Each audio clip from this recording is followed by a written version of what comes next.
அவனுக்கு 2 தோசை ஊத்தி போடு. இந்த என்ன ஆச்சுங்க? அவனுக்கு தோசை ஊத்தி போடு. என்னாச்சுன்னு சொல்லுங்க. கேக்குறால சொல்லு. என்ன பண்ண சொல்லு. நடு ரோட்ல நின்று விட்டு போட்டா வேணா போடான்னு கத்துறான்.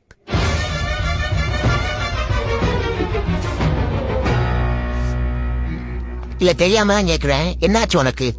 ஏன் தோசை பிடிக்கல? எதுக்கு தோசை பிடிக்க சொல்லு. கேக்குறேன்ல சொல்லு. உம்மன்றது எப்படி சொல்லு. அது பரோட்டா ரொம்ப பிடிச்சிருக்கு. டேய் அவன் ஏற்கனவே சாம்பார் சட்டியில வந்து வச்சுட்டான்டா. இப்பதானன்ற அது ஏன் உனக்கு சொன்னா புரிய மாட்டேங்குது. பரோட்டா நல்லது இல்ல, தோசை தான். இல்ல அப்பதான் கேட்டேலடா. பரோட்டா வேணுமா தோசை வேணுமான்னு கேட்டனா இல்லையா அப்ப சொல்லிட்டு உனக்கு பிடிக்கல அப்படின்ட்டு. அப்போ தோசை சாப்பிடலான்னு நினைச்சேன்ப்பா.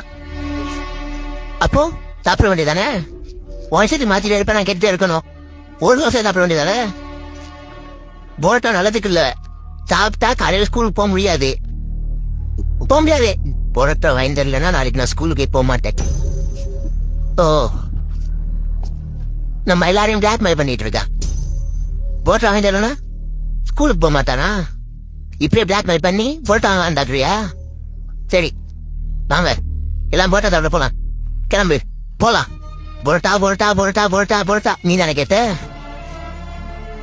இங்க பாரு, பரோட்டாவே வேண்டாம், வேற எதுனாலும் சாப்பிடு.